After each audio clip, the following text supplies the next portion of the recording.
గురుభ్యో నమ. గురుబ్రహ్మ గురువిష్ణు గురుదేవ మహేశ్వర గురు సాక్షాత్ పరబ్రహ్మ తస్మై శ్రీ గురవే నమ. సదాశివసమారంభం వ్యాసశంకర మధ్యమాం ఆస్పదాచార్య పర్యంతం వందే గురు పరంపరాం. నారాయణం నమస్కృత్య నరం చైవ నరోత్తం దేవీం సరస్వతీం వ్యాసం తతో జయముదీరయేత్. కృష్ణం వందే జగద్గురుం. శ్రీ గురుభ్యో నమ. మహాగణాధిపతయే నమ.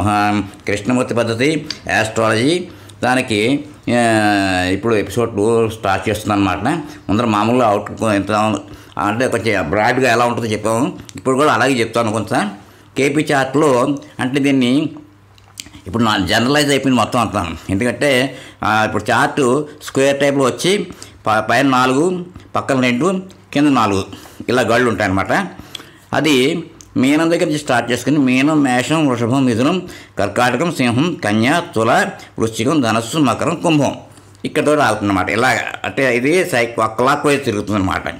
దీన్ని ఇప్పుడు అందుకోసం మేషంతో స్టార్ట్ చేస్తారు కాబట్టి హౌస్ 1 మేషం, వృషభం సెకండ్ 2, మిథునం 3, కర్కాటకం 4, సింహం 5, కన్య 6, తుల 7, వృశ్చికం 8, ధనస్సు 9, మకరం 10, కుంభం 11, మీనం 12. ఇప్పుడు ఇలాగ 12 రాసులు ఉన్నాయన్నమాట దీంట్లో నేను చెప్పుకున్నాం. ఇప్పుడు మేషరాశిలో వచ్చే నక్షత్రాలు ఏమిటి చెప్పుకున్నాం కదా, అలాగే చెప్తాను. మళ్ళీ అశ్విని, భరణి, కృత్తికలో 1 పాదం, వృషభంలో ఏంటి కృత్తిక 3 పాదాలు, కృత్తిక, రోహిణి, మృగశిర. రోహిణిలో 4, 3, 7 అయింది. మృగశిరలో 2 పాదాలు ఉంటాయి. మళ్ళీ మిథునంలో మృగశిర 2 పాదాలు, ఆరుద్ర, పునర్వసు.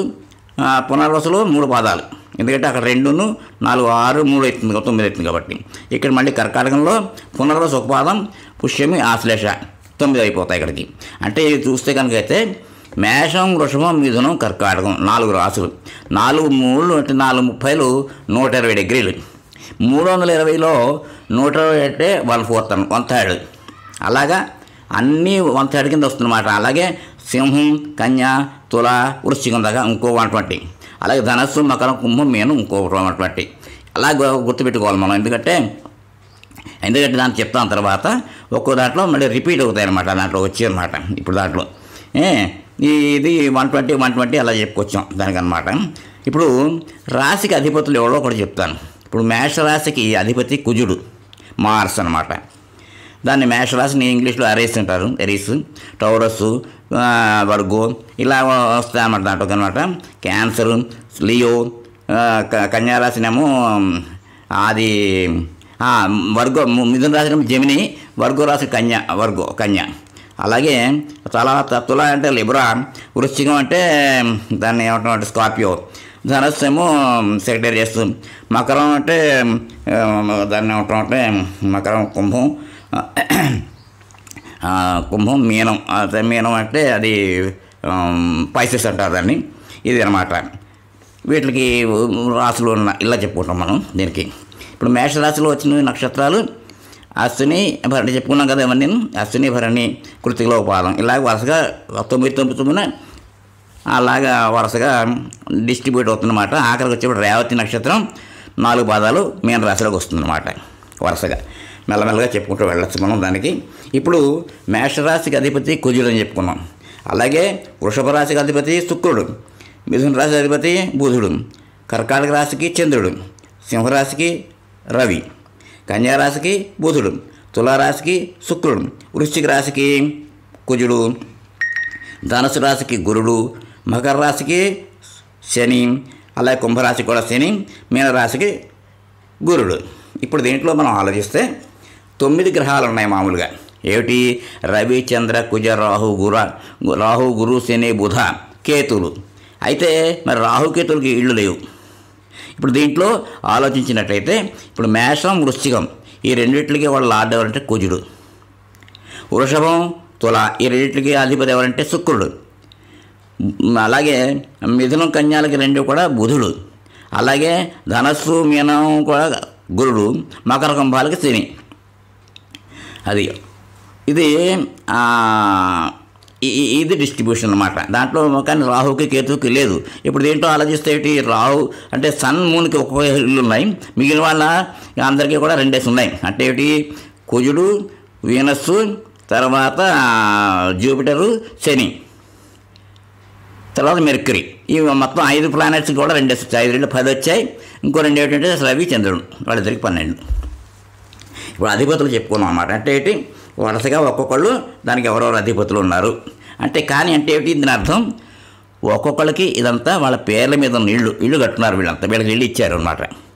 ఆ ఉండి రాసి అంతా కానీ ఇళ్ళు ఉన్నాయి. తర్వాత కృష్ణమూర్తి పద్ధతిలో డీప్లో వెళ్ళినప్పుడు మనకి ఇంకా బాగా తెలుస్తాయి, బోధపడతాయి దానికి ఏమిటి ఎలా చూడాలంత విషయం కూడా. ఇది మళ్ళీ 30 degrees చెప్పుకున్నాం. 13 20 320 అంటే డిగ్రీస్. ఒక స్టార్కి అంటే స్టార్లో 4 పాదాలు ఉంటాయి అనుకున్నాం. 1/4 దానికి ఏమో 320. ప్రతి పాదానికి 320 స్పూన్ లెక్క కట్టుకున్నట్టయితే అలాగే డిస్ట్రిబ్యూట్ చేసుకుంటూ వెళ్తే కనుకైతే మనకి ఇక్కడ వస్తుంది 120 degrees చూడు కట్ అవుతుంది సరిగ్గా. అంటే ఏంటి, ఆ స్లాష్ తోటి ఆఖరి అయిపోతుంది. అశ్వినితో స్టార్ట్ చేసి ఆ స్లాష్ తోటి 120 degrees అయిపోయిన తర్వాత మళ్ళీ మఖతో స్టార్ట్ అవుతుంది. ఇప్పుడు అశ్విని స్టార్కి ఎవరు అధిపతి, అశ్విని స్టార్కి అధిపతి కేతు. ఇక్కడ మళ్ళీ సింహరాశిలో మళ్ళీ స్టార్ట్ అవుతున్న మకర రాశికి కూడా మకర నక్షత్రానికి కూడా కేతువే అధిపతి. అంటే ఏంటి, ఇప్పుడు చూడదు మనం చెప్తాను.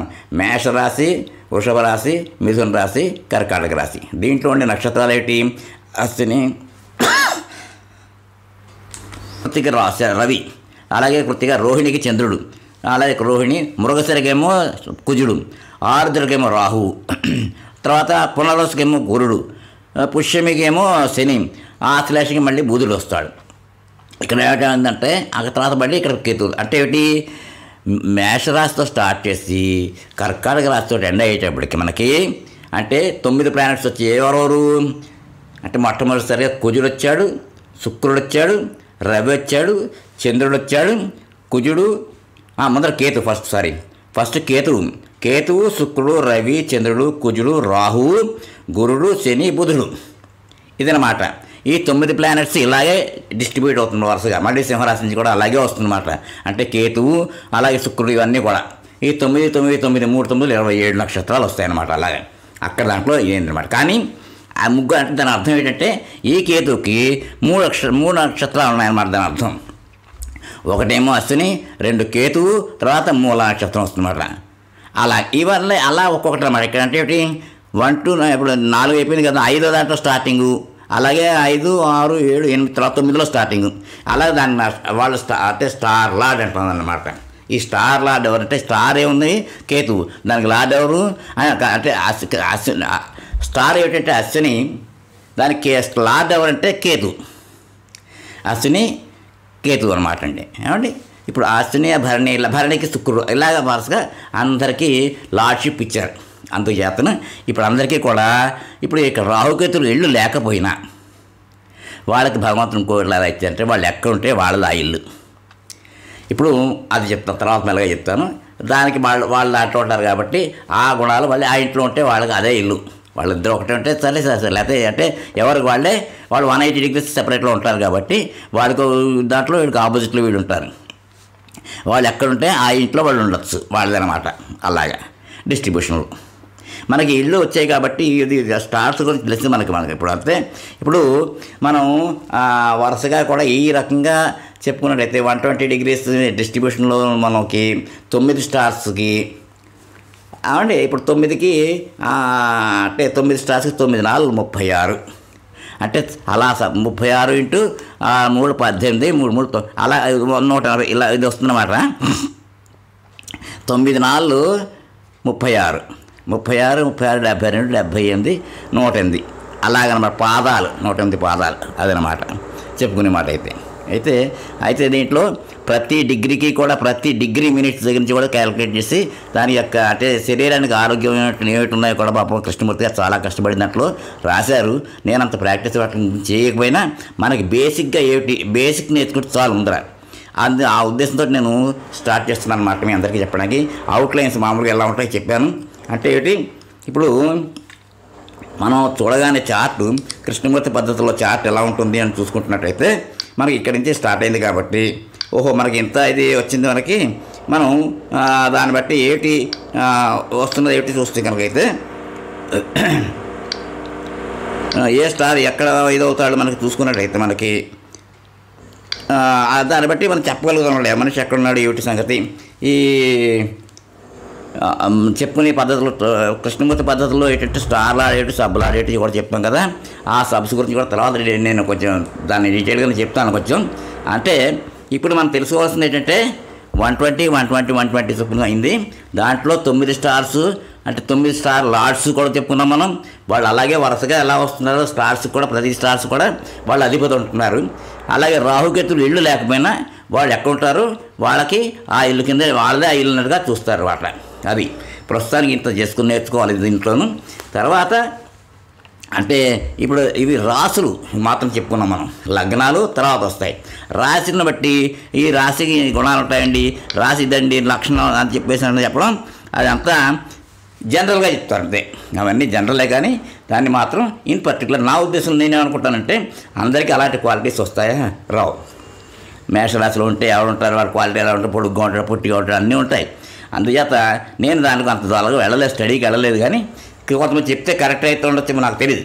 కానీ నేను ఎంత చేస్తున్నానంటే మనకు కావాల్సినవి ఏ రాశిలో పర్టికులర్ లగ్నం ఏమిటి, కస్బత్ సబ్రాడ్ ఏమిటి, కృష్ణమూర్తి గారు ఏం చెప్పారు అవన్నీ కూడా మనం దాన్ని డీటెయిల్గా ఒక్కో దానికి వెళ్తూ ఉండాలి. ఇప్పుడు రేపు ఎప్పటి నుంచి మళ్ళీ ప్రారంభం చేస్తే మేషరాశిని ప్రారంభం చేస్తాం. ఫస్ట్లో మేషరాశి ఎవరికి అధిపతి చెప్పుకున్నాం, మేషరాశిలో ఉండే నక్షత్రాలు చెప్పుకున్నాం, దానికి ఉండే నక్షత్రాలకు అధిపతులు కూడా చెప్పుకున్నాం. అంటే అశ్విని భరణి కృత్తిక, అశ్వినికేమో కేతువు, భరణికేమో శుక్రుడు, కృత్తిక ఒకటి పదానికి రవి. ఈ ముగ్గురు అధిపతులు దీంట్లో ఉన్నవాళ్ళు. అది గుర్తుపెట్టుకోవాలి ఇక్కడ దాకాను. తర్వాత నెక్స్ట్ కంటిన్యూ చేద్దాం. మళ్ళీ భరణి నుంచి అంటే టౌరస్ అంటారు, దాని ఏమంటే వృషభ రాశి నుంచి నెక్స్ట్ టైం క్లాస్లో చూసుకుందాం. అక్కడ దాకా ఇలా చెప్పినంత జ్ఞాపకం పెట్టుకోండి. ప్రాక్టీస్ చేస్తాం, టెక్నిక్గా తెలుసుకోవాలి, ప్రాక్టీస్ వింటూ ఉండాలమ్మా ఎక్కడైనా సరే మీరు. ఇక్కడ దాకా ఈ విరామం, ఈ స్వస్తికి ఈ ఎపిసోడ్ విరామం ఇస్తాను. స్వస్తి.